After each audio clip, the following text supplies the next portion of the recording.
RCF et Radio Notre-Dame, le débat du jour. 9h10, le débat du jour, 3 sujets d'actualité décryptés par 2 débatteurs ce matin. Bonjour Jean-François Colossimo. Bonjour.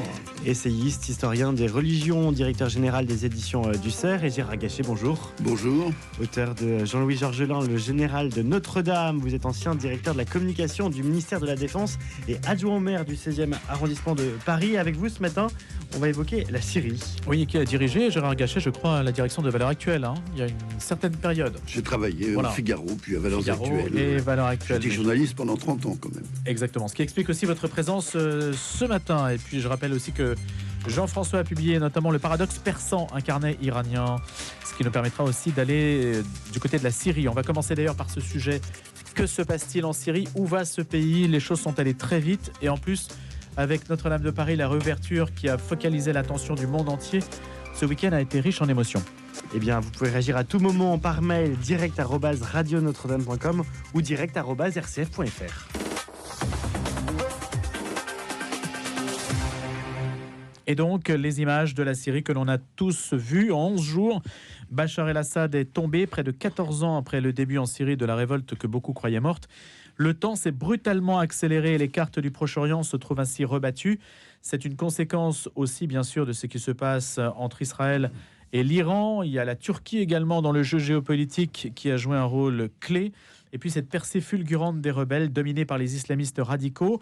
On va essayer de savoir ce qu'ils veulent, ce qu'ils peuvent faire, ce que les Syriens attendent dans les conditions qui sont les leurs. On sait extrêmement difficile avec des sanctions qui les affament quasiment. On a pu en parler à plusieurs reprises sur notre antenne. Jean-François Colossimo, Gérard Gachet. Jean-François. Non, mais ce qui se passe, c'est assez simple. Le régime de Bachar el-Assad était complètement résiduel. Personne ne pleurera la disparition de ce régime sanguinaire qui a véritablement poussé à la guerre civile pour se survivre et s'est survécu pendant 14 ans au prix de massacres inouïs au sein de la population syrienne, de la destruction du pays. Donc voilà. En même temps, nous sommes plus que dans l'expectative, puisque la force qui a balayé ce régime, qui encore une fois, a d'ailleurs été réduit à Damas, n'avait plus vraiment de vrai pouvoir, cette force, c'est une force islamiste, clairement islamiste. Le HTS, n'est-ce pas, c'est un mouvement qui dérive de Al-Qaïda, s'est opposé à Daesh parce que, en fait, c'est l'héritier du front Al-Nosra. Alors, entre Daesh et le front Al-Nosra, c'était le débat entre Trotsky et Staline. Daesh voulait faire l'islamisme international, répandre l'islamisme de façon internationale, tandis que Al-Nosra voulait faire l'islamisme dans un seul pays, la Syrie, ce qui fait d'ailleurs qu'Al-Nosra a bénéficié à un moment de l'appui américain, puisque Al-Nosra a avalé l'armée de libération syrienne, qui était, on va dire, le camp démocrate, mais vite, en fait, complètement gangréné par les frères musulmans à travers la Turquie. Alors, comment ça a pu se faire qu'au bout de 14 ans, ce régime tombe? C'est assez simple. Il y a eu un feu vert de la Turquie qui, de toute façon, avait établi, grâce à ce mouvement HTS, un protectorat à Idlib. Alors, quel est l'intérêt de la Turquie là-dedans? Mais c'est assez simple. C'est de renvoyer les 3 millions de réfugiés syriens que la Turquie a sur son territoire et de réprimer le mouvement kurde. D'empêcher la jonction entre les Kurdes de Syrie, les Kurdes d'Irak et les Kurdes de Turquie qui veulent fonder un Kurdistan. Et d'occuper Alep et peut-être demain Mossoul, comme le désirait déjà Mustafa Kemal. La Turquie n'a jamais accepté en fait de perdre ses franges orientales dans le monde arabe au Levant. Ça a pu se faire. La Turquie a été surprise que ça réussisse si bien, parce que au fond, ni la Russie ni l'Iran, qui jusque-là soutenaient le régime, n'ont agi. Alors la Russie parce qu'elle est occupée en Ukraine, l'Iran parce qu'il a pris effectivement, je dirais, le recul qu'Israël a infligé au Hezbollah et au Hamas. Donc il y avait une fenêtre. Il y avait une fenêtre, mais juste pour finir, ne pensons pas que ce régime va réussir nécessairement à unifier tout le territoire syrien. Les Kurdes vont résister. Le pays alawite, où la Russie a sa seule base en Méditerranée, va résister. Donc on pourrait avoir une situation libyenne, ou en fait une libanisation de la Syrie. Et puis deuxièmement, si ce régime survit, on verra alors son véritable visage, qui pour l'instant est totalement inconnu, en dépit de protestations je dirais, démocratique, de paix et de partage.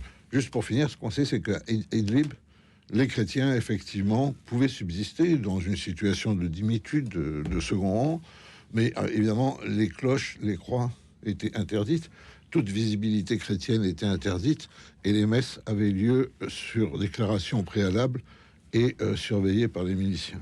Gérard Gachet. Oui, je partage tout à fait ce qui vient d'être dit sur le fait qu'on ne peut pas pleurer la chute du régime syrien, qui était une dictature particulièrement féroce et sanglante. Et maintenant, il s'agit de voir quelles sont les conséquences.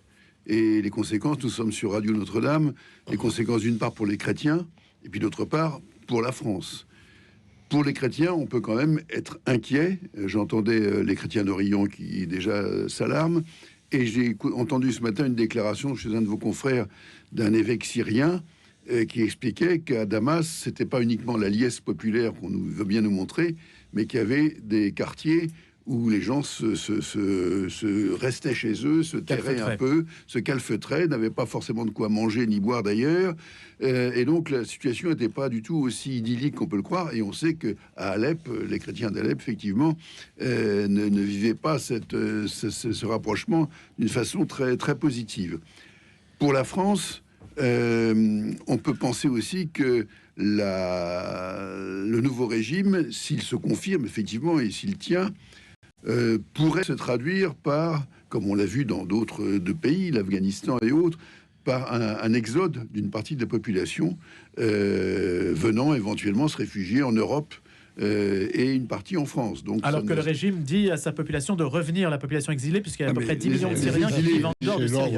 Voilà, les exilés vont revenir, mais d'autres peuvent partir, qui ne se sentiraient pas bien, si j'ose dire, dans le cadre de ce nouveau régime. Donc, les conséquences sont encore une fois, pour l'instant, difficiles à discerner, mais pas forcément positives pour la France. Jean-François Colosimo. Sur le risque d'immigration, d'abord, il faut savoir quand même qu'il y a à peu près quasiment aujourd'hui un Syrien sur deux qui vit déjà en dehors de Syrie et pas forcément, qui n'a pas traversé la Méditerranée forcément.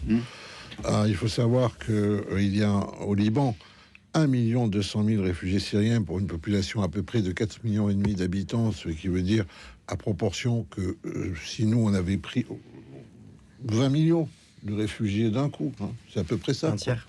Ouais.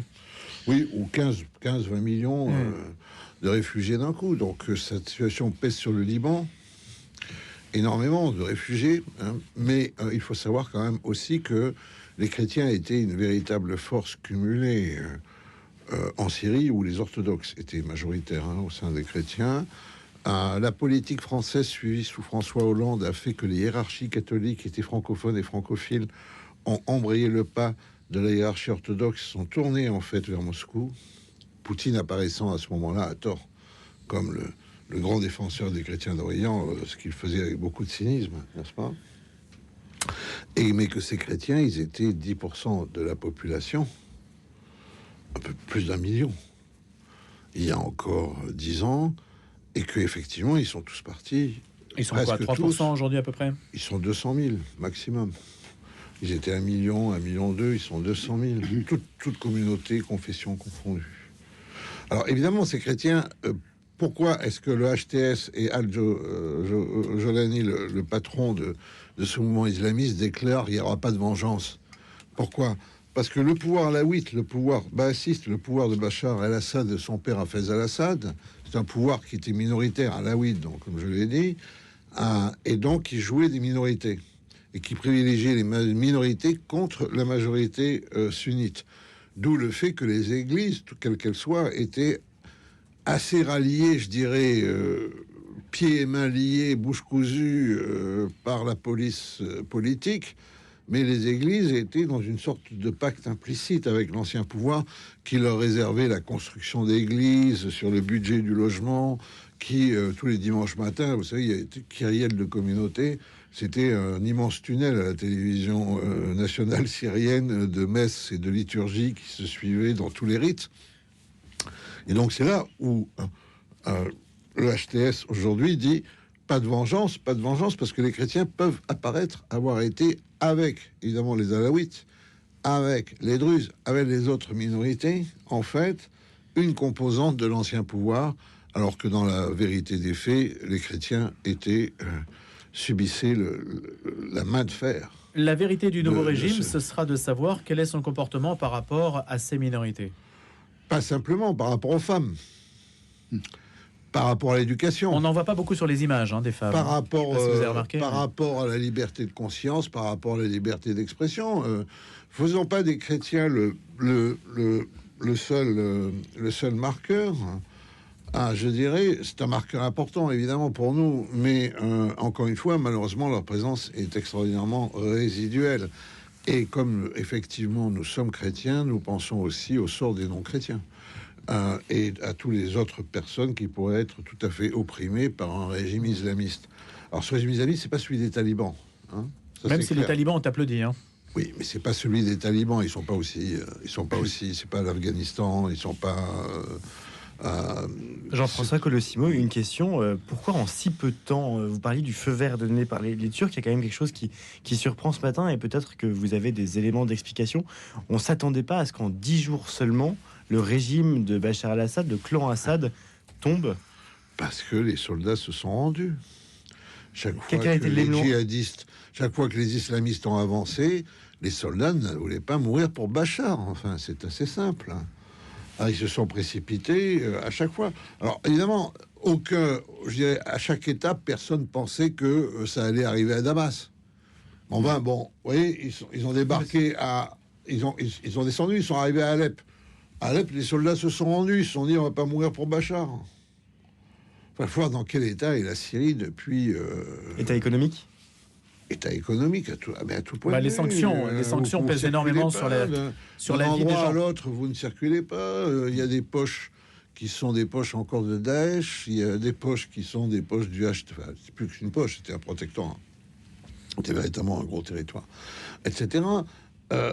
Vous êtes en Orient. Qui est qui? Les liens ethniques, les liens confessionnels... la misère depuis 14 ans, les massacres.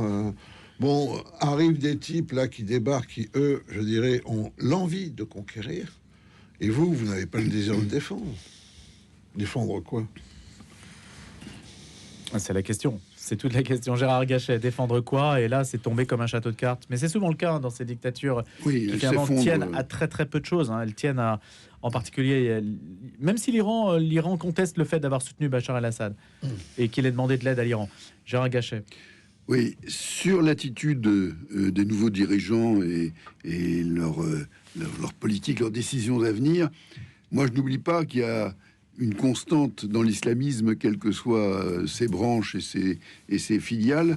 Il y a une constante qui est la dissimulation, la taqiyya, qui est recommandée quand on ne peut pas faire autrement. Et j'ose espérer que les déclarations rassurantes des nouveaux maîtres de la Syrie ne constituent pas une forme de taqiyya et que on ne va pas s'apercevoir dans quelque temps, comme ça a été le cas ailleurs, en réalité, nous avons affaire à des islamistes, alors à leur façon syrienne, mais des islamistes réellement purs et durs et qui imposeront la charia et un certain nombre de règles que l'on connaît bien sur le territoire syrien.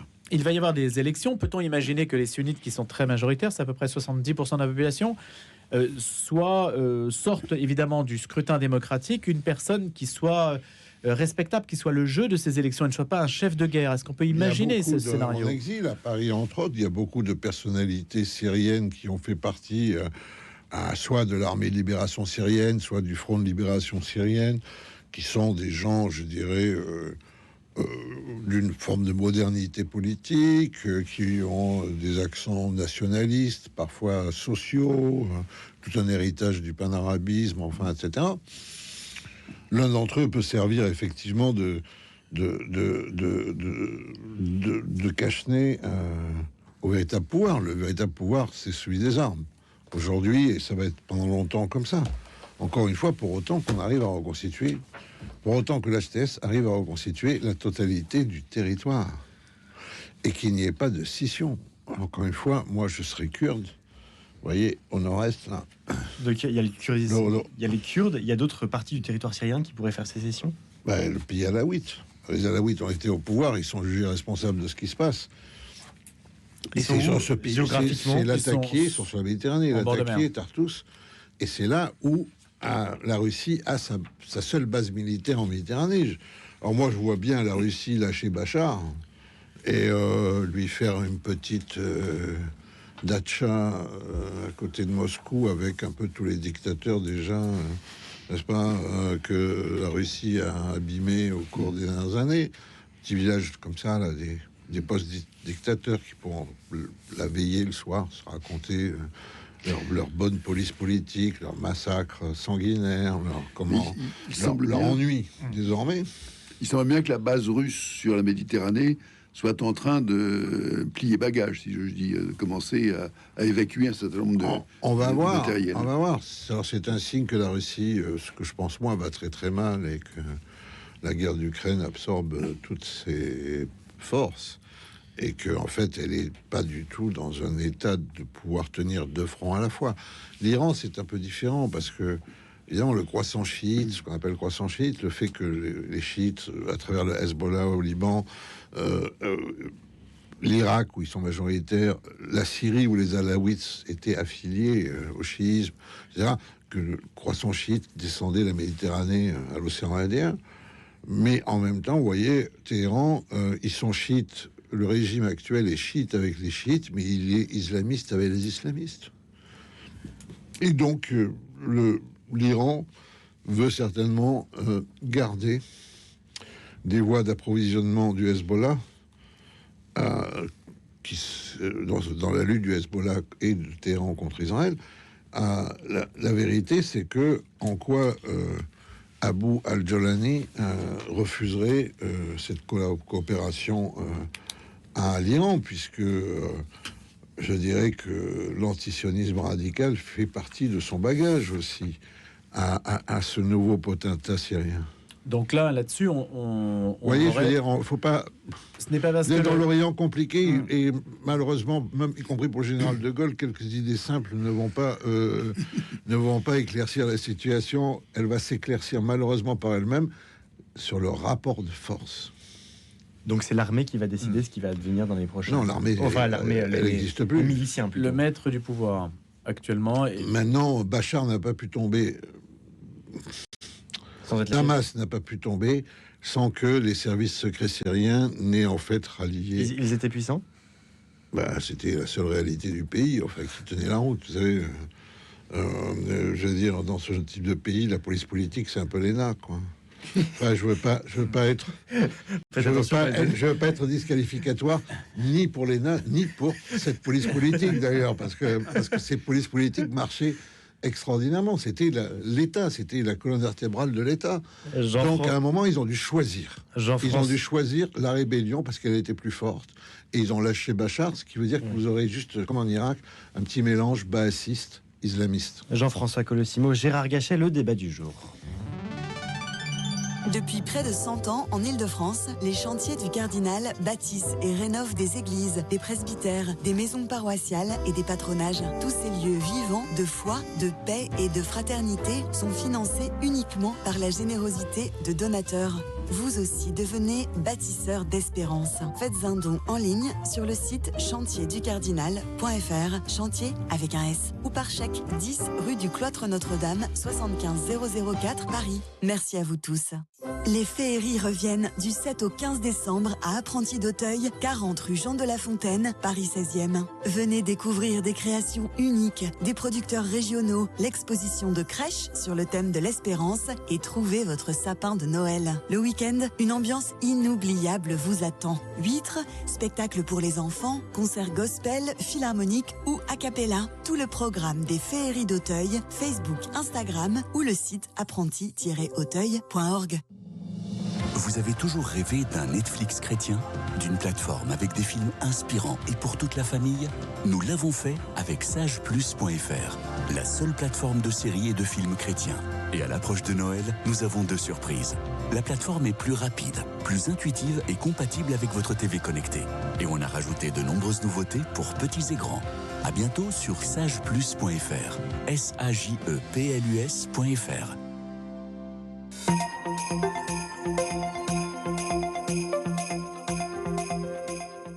Il est 9h30, le retour de l'information avec Cécile Mérieux.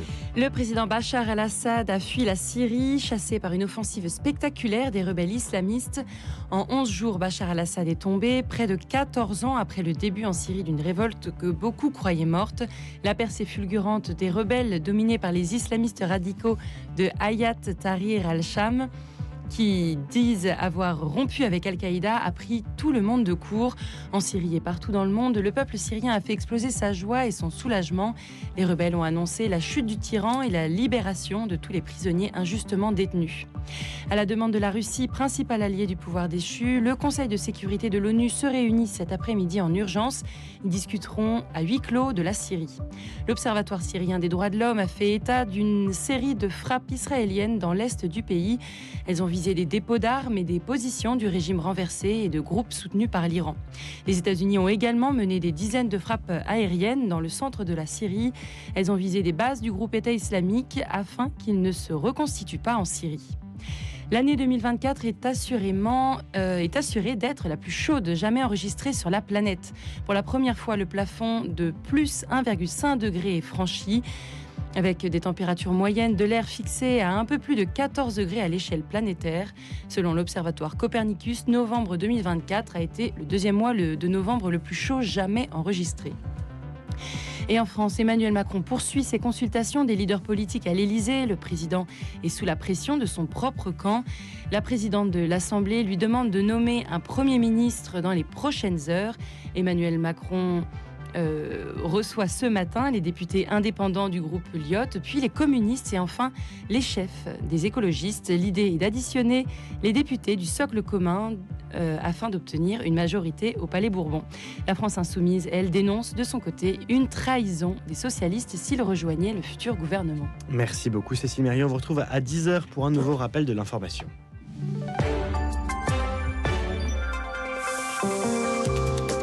9h32, la suite du débat du jour, toujours avec Jean-François Colossimo, historien des religions, auteur du Paradoxe persan chez Fayard, et Gérard Gachet, ancien directeur de la communication du ministère de la Défense. Et on va parler de Notre-Dame de Paris à présent, parce que la réouverture qui est arrivée en même temps que la chute de Bachar el-Assad, donc c'est évidemment cette coïncidence d'événements qui nous a aussi frappé. La réouverture a focalisé l'attention du monde entier, des médias, vous l'avez suivi sur nos antennes respectives, RCF et Radio Notre-Dame, et puis nous avons aussi à cœur de vous faire partager pendant cette octave les grands événements qui vont marquer la vie de la cathédrale, donc à partir de maintenant et pendant tout au long de cette semaine, et puis évidemment dans les mois qui s'annoncent, puisque c'est une rythmique un petit peu intense à présent qui va caractériser la vie de la cathédrale. Comment avez-vous vécu ces temps forts de Notre-Dame de Paris, qu'il s'agisse des coups de crosse, du réveil du Grand Orgue, du discours d'Emmanuel Macron, de la présence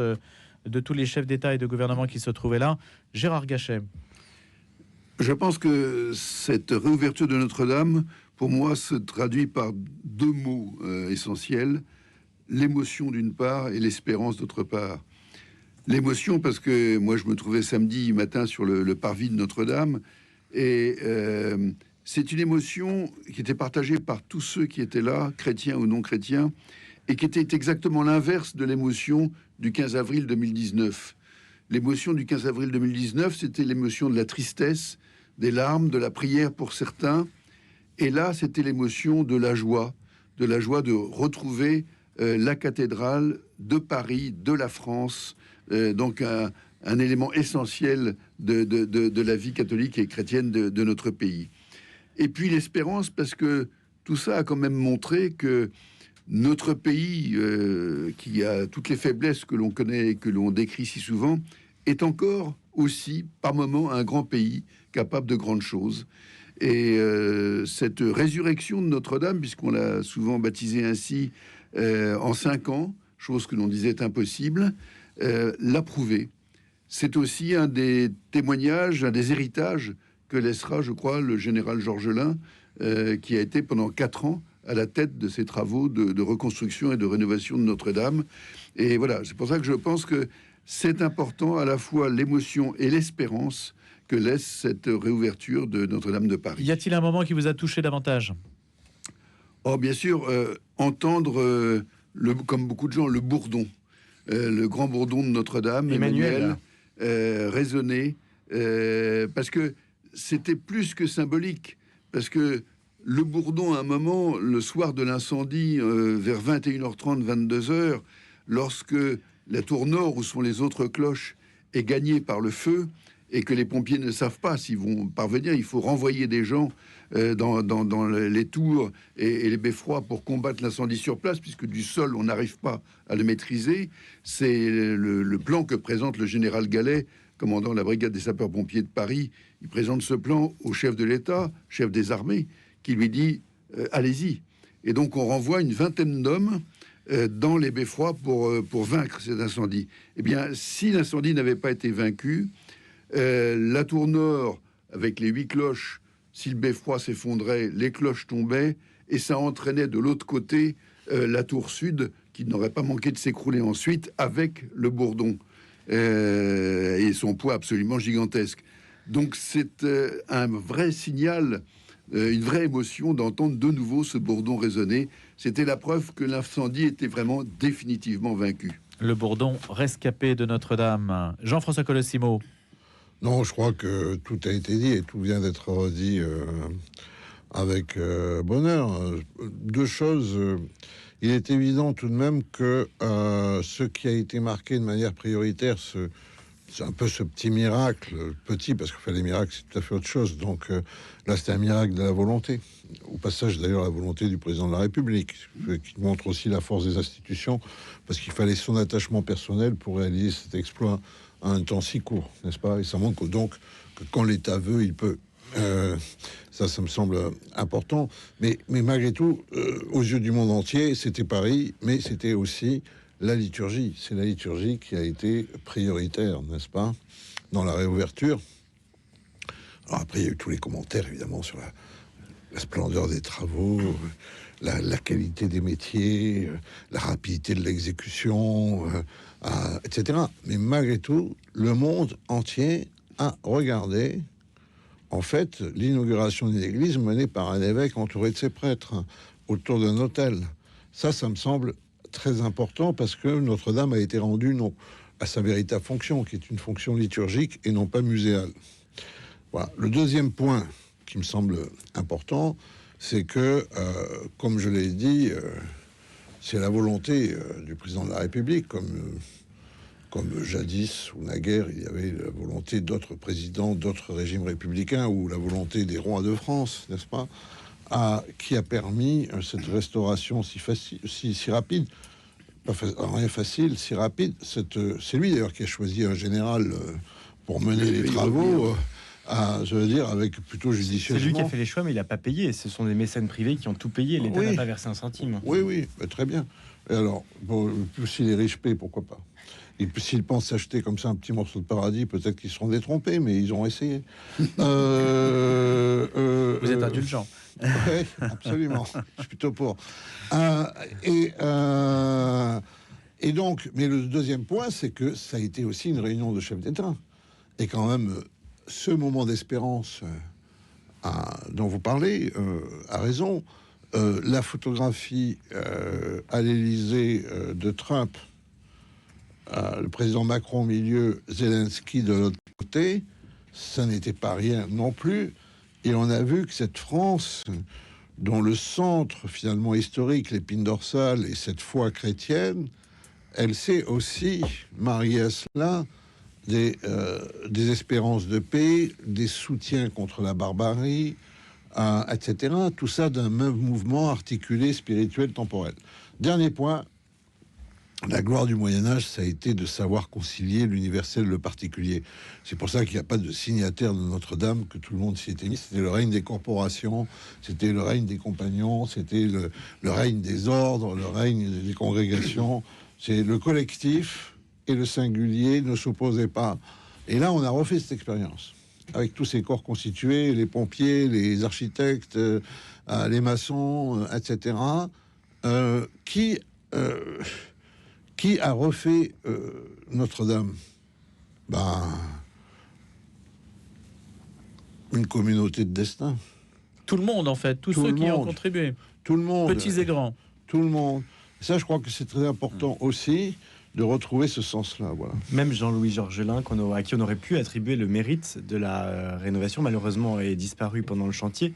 Et donc on ne peut même pas à un seul homme affecter la qualité du chantier. Il ne l'aurait pas souhaité lui-même, parce que Jean-Louis Georgelin pouvait être par moments extrêmement fier de sa mission, mais il était aussi très humble. Et il avait dit que le jour de la réouverture, parce qu'il s'imaginait qu'il y serait, et il avait dit, ce jour-là, j'ai peur qu'on oublie le travail accompli par tous les gens, les bâtisseurs, les compagnons, les artistes, les artisans. J'ai peur qu'on oublie le travail que tous ces gens-là ont accompli pour en arriver à ce résultat. Donc, je pense qu'il était tout à fait désireux, lui aussi, D'ailleurs, il adorait la compagnie de ces gens-là. Il était souvent sur le chantier, il les connaissait tous, il les appelait par leur prénom, il savait quelle était leur tâche et leur mission exacte. Je reviens une seconde sur ce que vous avez dit sur l'action du président de la République. Et c'est pas un jugement politique que je porte, oui, mais il est certain que Emmanuel Macron a fait une série de bons choix à cette époque-là. Le choix d'abord d'envoyer les pompiers, ce qu'on disait, de donner son accord au général Gallet pour renvoyer les pompiers au péril de leur vie, mais ils étaient tous volontaires dans le beffroi. Dès le lendemain, c'est l'Élysée qui appelle le général Georgelin, probablement à l'instigation ou sur la suggestion du chef d'état-major particulier d'Emmanuel Macron, qui était l'amiral Rogel, et qui connaissait très bien Georgelin, avec qui il avait travaillé à l'état-major des armées. Donc dès le lendemain, il y a un appel. À 18h le mardi, donc le lendemain de l'incendie, le général Georgelin est à l'Élysée et rencontre Emmanuel Macron.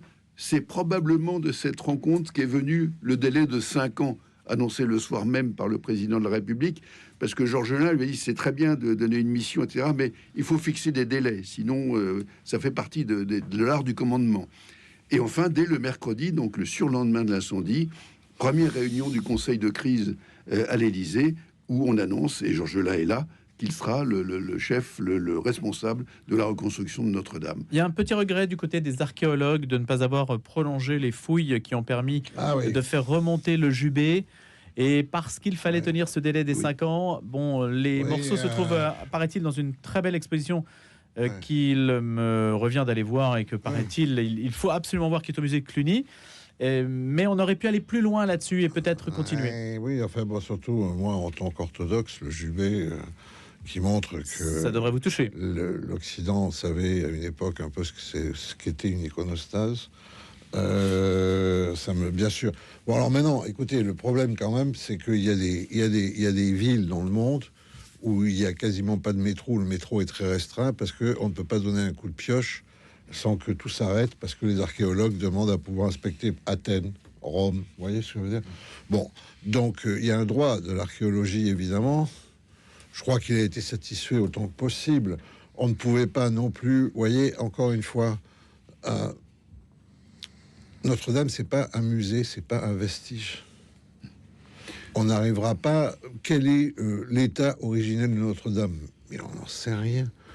Il fallait revenir à quoi? Au 13e, au 14e, il fallait revenir au 16e, il fallait revenir au temps de Louis XIV, qui a fait abattre l'ancien hôtel pour faire le nouvel hôtel, conformément à la volonté de son père, Louis XIII, pour vouer la France, n'est-ce pas, à la protection de Notre-Dame.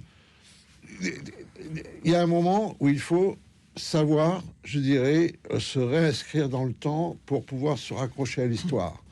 Et on ne peut pas faire une histoire idéale parce que ça n'existe pas, parce que Notre-Dame n'a pas cessé de vivre au rythme de la nation, du peuple. Le peuple a vécu autour d'elle, la nation a vécu autour de Notre-Dame aussi. C'est tout cela, vous voyez, qui, je crois, compte. Et ce qui comptait, c'était effectivement tout de même, voilà, de voir l'archevêque de Paris frapper à la porte, les clés. Qu'est-ce que... Ça sont les images qui vous ont marqué, Jean-François? Bah, bien sûr. Bah, bien sûr, elles ont été marquantes. Et le monde entier bien sûr, a vu ça. Cette volonté de tenir les délais a eu aussi des conséquences positives. Je pense notamment à la querelle ou la polémique sur la reconstruction de la flèche. Ouais. On avait parlé de faire un geste architectural moderne, etc. Le général Georgelin s'y est opposé, pas tellement pour des raisons d'esthétique ou d'architecture, mais lancer un geste architectural, ça voulait dire organiser un concours, attendre que des architectes soumettent des projets, organiser un jury, réunir le jury, faire un vote, décider de... Tout ça, c'était des mois de perdu. C'est une des raisons pour lesquelles le général Georgelin a cherché à ce qu'on reconstruise à l'identique pour ne pas perdre ce temps-là. Il y avait une bonne raison aussi, c'est que depuis Viollet-le-Duc, qui s'était permis à peu près tout et son contraire, y compris de mettre sa tête. Oui. Et il y avait quand même des lois et des conventions internationales sur le fait que l'état du patrimoine, quand on rénove, on reprend l'état immédiatement antérieur et on va pas chercher, etc. Mais il y a aussi des obligations de ce point de vue-là pour la flèche. Il y avait même une notion, je crois, attachée au patrimoine, au droit moral des héritiers de Viollet. Enfin, c'était très compliqué. C'était très, très compliqué. Mais surtout, il fallait quand même que le monde entier retrouve Notre-Dame à peu près dans l'état où on avait craint qu'elle disparaisse. C'était ça, de retrouver... Alors, la flèche de Viollet-le-Duc, c'est peut-être pas la flèche la plus heureuse qui soit. Elle twist le bâtiment... je dirais en le transportant d'un gothique à l'autre, en mélangeant. Mais bon, c'est comme ça. Il y a un moment où c'est comme ça.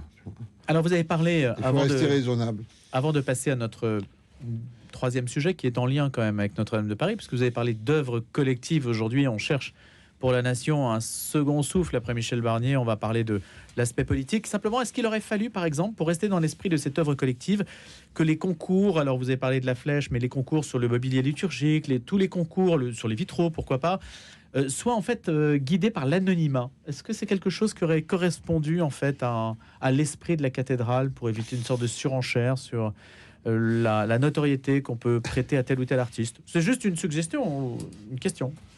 Oui, alors, parce que vous avez bien insisté là-dessus en disant il y a alors l'anonymat, garder l'anonymat aujourd'hui, ça aurait déclenché une espèce de cluedo journalistique, tu vois. Et puis en plus, les styles s'identifient assez facilement. Moi, je vois que l'anonymat, normalement, vous voyez, par exemple, l'iconographie dans le monde orthodoxe, je vais le dire, parce que tout le monde a ses petits défauts. Bien sûr que l'icône est anonyme, puisque l'icône c'est pas une peinture subjective, c'est censé retranscrire une contemplation de l'invisible dans son objectivité, en quelque sorte, n'est pas, d'où la perspective inversée. Donc, on a quelques iconographes célèbres, mais souvent c'était des écoles, des ateliers, et voilà, il y a des tas d'icônes en fait. Mais aujourd'hui, par exemple, dans des pays comme la Grèce, des gens font métier d'iconographe et ils signent leurs icônes, ce qui est une horreur absolue. Mais horreur dans l'horreur, il y en a qui mettent aussi leur numéro de téléphone en dessous de leur signature sur l'icône au cas où vous voudrez en commander une autre, alors que l'icône ne se reproduit pas. Je raconte ça pour dire simplement que non, dans une société telle que la nôtre, du spectacle, etc., de la communication, il aurait été très difficile de tenir cet anonymat. En revanche, on peut se tenir en retrait, comme l'a fait quand même avec plutôt bon goût Castelbajac, qui est à l'origine des vêtements liturgiques. Et Bernard Arnault, qui était un des principaux donateurs, qui était très discret dans le fond de l'église. On peut être discret. Le débat du jour, nous sommes toujours avec Gérard Gachet et Jean-François Colossimo à tout moment. Vos questions par mail, direct@rcf.fr et direct@radionotre-dame.com. Et donc, après une courte trêve consacrée à Notre-Dame de Paris, Emmanuel Macron reprend ce matin ses consultations politiques à l'Élysée, 5 jours après la censure de Michel Barnier, afin de nommer au plus vite un nouveau Premier ministre. De nombreux écueils demeurent avant l'annonce encore des tractations. Eh bien, le chef de l'État s'apprête à recevoir tour à tour des députés indépendants du groupe Lyot, des chefs des écologistes emmenés par Marine Tondelier, suivis des communistes autour de Fabien Roussel. 3 rencontres censées durer 1 heure chacune. À partir de... elles ont commencé, puisque ça a commencé à 9h, ce qui laisse entrevoir la possibilité, et c'est amusant la manière dont les journalistes présentent la chose, d'une fumée blanche au palais présidentiel avant la fin de la journée. On attend même une fumée blanche, voyez-vous. Alors, on regardera, on va scruter, on va mettre une caméra devant l'Élysée pour savoir s'il y aura bien une fumée blanche. Gérard Gachet. Je ne sais pas ce qu'on entend par fumée blanche, parce que nous sommes quand même dans une situation qui découle directement de cette dissolution tout à fait incompréhensible décidée par le président de la République, et donc qui a donné des élections législatives et une assemblée sans majorité. Donc, qu'est-ce qui peut sortir de là? Il y a trois grands blocs, enfin, on l'a dit, qui se partagent les groupes parlementaires à l'Assemblée, et on ne voit pas très bien quelle majorité. Alors même, on parle d'un accord de non-censure, n'est-ce pas? C'est-à-dire que les gens se mettraient plus d'accord sur des idées, mais se mettraient d'accord pour ne pas faire tomber tout de suite, en tout cas, celui qui serait nommé. Donc, je ne vois pas bien. Non, la fumée, elle sera peut-être grise, mais je la vois pas blanche du tout. En tout cas, vous ne voyez personne sortir du chapeau. Non, parce que on dit, par exemple, à droite, on dit il y en a un qui s'est imposé pendant cette courte période du gouvernement Barnier, c'est Bruno Retailleau, et c'est tout à fait exact. Il a commencé en 2 mois à s'imposer et à obtenir apparemment quelques résultats, même chiffrés, en si peu de temps. Mais voilà, qui va vouloir aller dans un gouvernement avec Bruno Retailleau? Tous les gens qui sont reçus ce matin à l'Élysée, par exemple, vous avez donné la liste, je les vois pas, je vois pas les écologistes, je vois pas, etc., aller dans un gouvernement aux côtés de Bruno Retailleau. Donc, je ne vois pas très bien ce qui peut sortir de ce siècle. Je crois que malheureusement, ça va continuer jusqu'à ce qu'arrive le moment où il pourrait y avoir une nouvelle dissolution, une nouvelle législative En juin. En juin. C'est long, hein. C'est long, le mois de juin. C'est très long, c'est très long. Il nous faut un budget d'ici loin. là, il faut beaucoup de choses. Mais sinon, pour sortir en tout cas de l'imbroglio politique, je pense que seules des nouvelles législatives, et encore, c'est pas certain, puisqu'elles peuvent redonner là aussi une absence de majorité comme la dernière fois. Mais je crois que, ou alors, mais l'intéressé a l'air de l'écarter totalement, ou alors une démission du président de la République et une présidentielle anticipée. Mais ça, je n'y crois pour l'instant absolument Et pas. François Bayrou.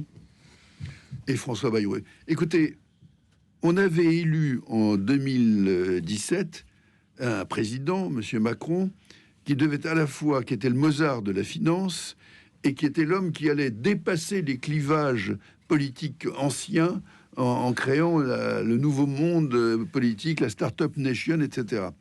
Aujourd'hui, on a, pour le Mozart de la finance, on a quand même un pays très lourdement endetté, dans une situation économique vraiment préoccupante, à tel point qu'on scrute à chaque fois les notes des agences de notation en craignant que la foudre ne tombe. Et puis, pour ce qui est du renouveau politique, si ça doit se terminer par Monsieur Bayrou à Matignon, je ne suis pas sûr que le renouveau frappe beaucoup l'esprit des Français. Jean-François Colosimo. Alors,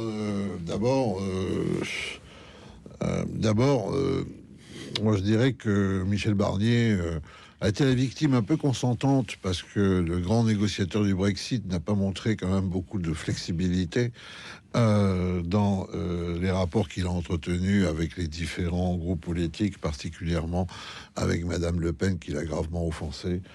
Et ça a certainement signé en fait son arrêt de mort politique, en tout cas. Mais bon, l'élimination de Michel Barnier, ça relève du psychodrame. Ça y est, tout le monde s'est fait peur, tout le monde s'est retenu au bord du précipice.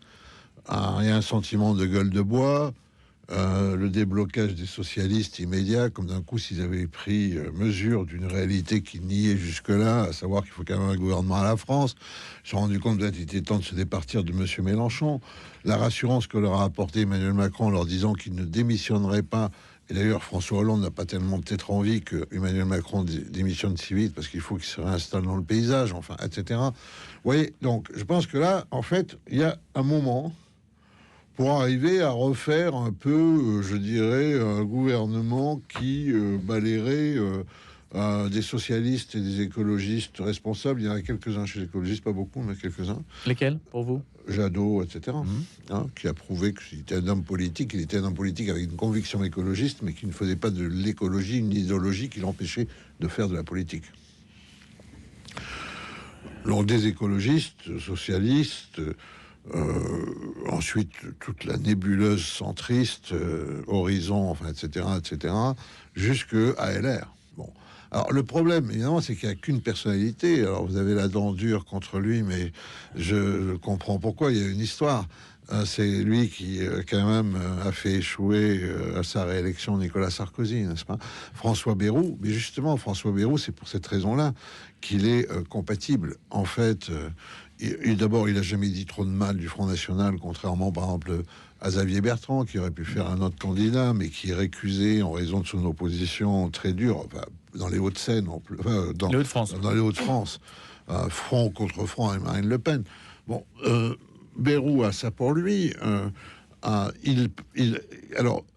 Il peut, les LR, bon, il les connaît, il les a fréquentés, il était dans l'UMP.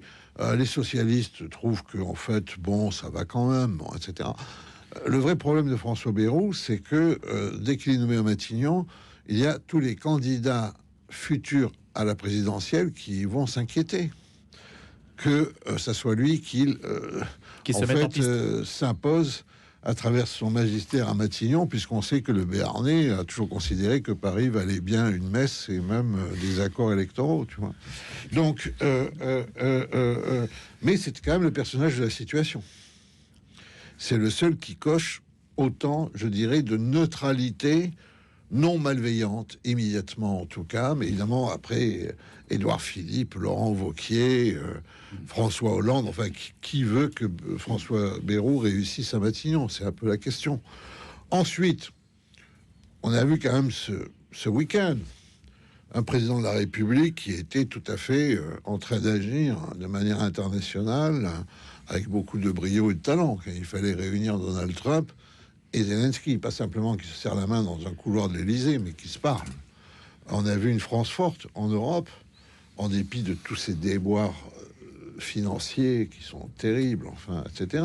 Enfin, une France qui est à même d'apparaître comme la force européenne de proposition pour retrouver la paix en Europe, etc.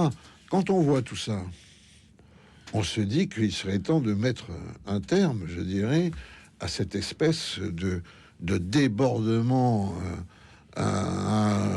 parlementaire, qu'il serait temps de revenir à la raison, que notre pays a besoin de se refaire. Mais on ne sait pas comment. On ne sait pas comment, parce que même des élections législatives qui seraient... Non, mais il n'y en aura pas d'élections.